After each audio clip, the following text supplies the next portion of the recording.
Hello बच्चों, चलिए प्रश्न को देखते हैं।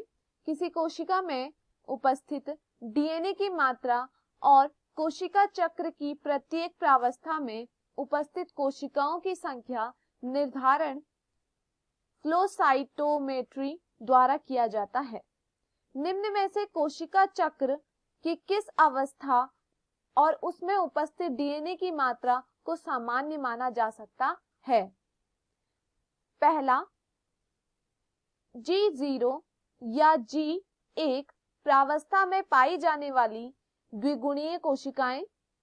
2, M प्रावस्था की प्रारंभिक अवस्था में डीएनए की सामान्य से दुगनी मात्रा वाली कोशिकाएं। 3, S प्रावस्था में डीएनए की माध्यमिक मात्राओं वाली कोशिकाएं।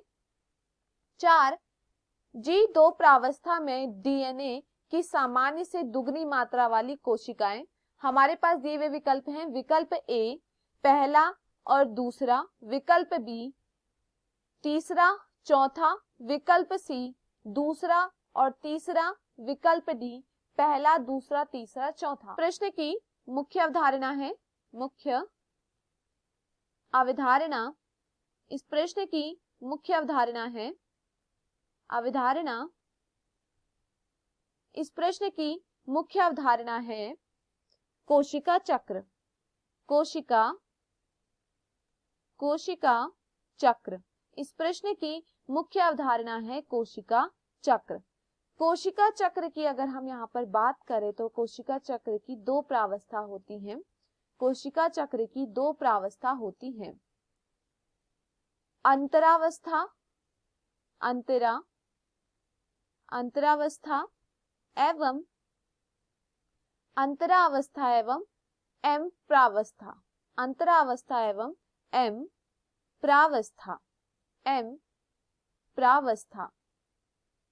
इसे हम क्या कहते हैं? इसे हम समसूत्री विभाजन के नाम से भी जानते हैं। देखिए, अंतरावस्था में क्या आते हैं? G1 प्रावस्था, S प्रावस्था और G2 प्रावस्था। अगर बात की जाए G1 प्रावस्था की, G1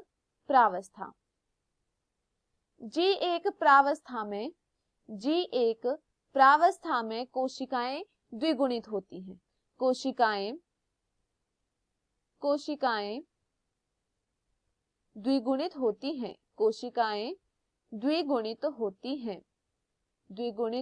होती हैं। जीवन प्रावस्था में क्या होता है? जो कोशिकाएं होती हैं वह द्विगुणित होती हैं। एवं जब G प्रावस्था S प्रावस्था में प्रवेश कर रही होती है, जब G प्रावस्था S प्रावस्था में प्रवेश कर रही होती है, उस समय साइक्लिन और काइनेज की कमी के कारण साइक्लिन एवं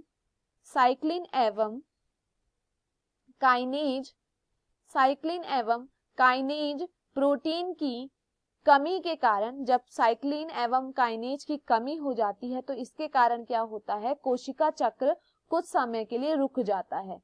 कोशिका चक्र कुछ समय के लिए क्या जाता है? रुक जाता है। और यह क्या कहलाता है? यह कहलाता है G0 प्रावस्था। जब कोशिका चक्र कुछ समय के लिए रुक जाता है तो हम इसे क्या कहते हैं? G0 प्रावस्था या G0 प्रावस्था कहते हैं।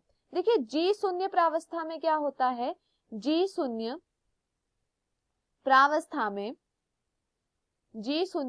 प्रावस्था में उपापचयी रूप से यह क्या होता है? सक्रिय होता है।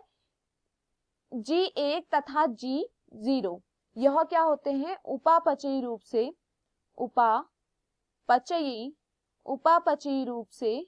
सक्रिय होते हैं। और यहाँ पर क्या होता है? कोशिकाएं द्विगुणित हो जाती हैं। कोशिकाएं द्विगुणित हो जाती हैं, मतलब कि दुगनी हो जाती हैं। कोशिकाएं द्विगुणित हो जाती हैं। इसका मतलब क्या है? वह दुगनी हो जाती है। देखिए, जीवन प्रावस्था जिसे हम G1 प्रावस्था भी कहते हैं और G0 प्रावस्था। इसमें क्या होता है, उपापचयी रूप से यह क्या होते हैं, सक्रिय होते हैं और यहाँ पर कोशिका जो होती है द्विगुणित होती हैं। वहीं अगर बात की जाए S प्रावस्था की, S प्रावस्था, S प्रावस्था में क्या होता है, S प्रावस्था में डीएनए द्विगुणित होता है। यहाँ पर डीएनए क्या होता है, दुगुना होता है। डीएनए यहाँ पर क्या होता है, द्विगुणित होता है। S प्रावस्था में डीएनए क्या होता है, द्विगुणित होता है। वहीं G2 प्रावस्था में, G2 प्रावस्था में 3 कोशिकाएं क्या होती हैं, द्विगुणित होती हैं। 3 कोशिकाएं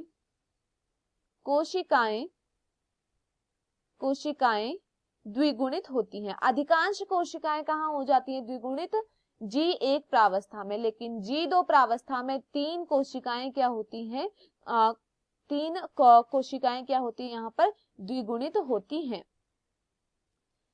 यहाँ पर माइटोकॉन्ड्रिया, क्लोरोप्लास्ट और गोल्जी क्या होती है, द्विगुणित होती हैं। वहीं अगर बात की जाए M प्रावस्था की, तो M प्रावस्था में क्या होता है, M प्रावस्था में कोशिका का विभाजन होता है। यहाँ पर क्या होती है, कोशिका विभाजित होती है। M प्रावस्था में कोशिका का विभाजन होता है। यहाँ पर M प्रावस्था के प्रारंभिक अवस्था में जो डीएनए होता है वह भी दुगुना होता है तथा जो कोशिकाएं होती हैं वह भी क्या होती हैं, दुगनी होती है इसकी प्रारंभिक अवस्था में, M प्रावस्था की। चलिए प्रश्न को देखते हैं। प्रश्न में पूछा गया है यहाँ पर क्या हमें क्या करना है, यहाँ पर बताना है जो कोशिका चक्र होता है उसकी प्रत्येक प्रावस्था में उपस्थित कोशिकाओं की संख्या निर्धारण फ्लो साइमेट्री द्वारा किया जाता है। निम्न कोशिका चक्र किस प्रावस्था और उसमें डीएनए की मात्रा सामान्य मानी जा सकती है, ये पूछा गया। देखिए G0 या G1 प्रावस्था में पाई जाने वाली द्विगुणित कोशिकाएं, देखिए हमने यहाँ पर बताया था कि दोनों में क्या होती है, द्विगुणित कोशिकाएं होती, तो यह सत्य है।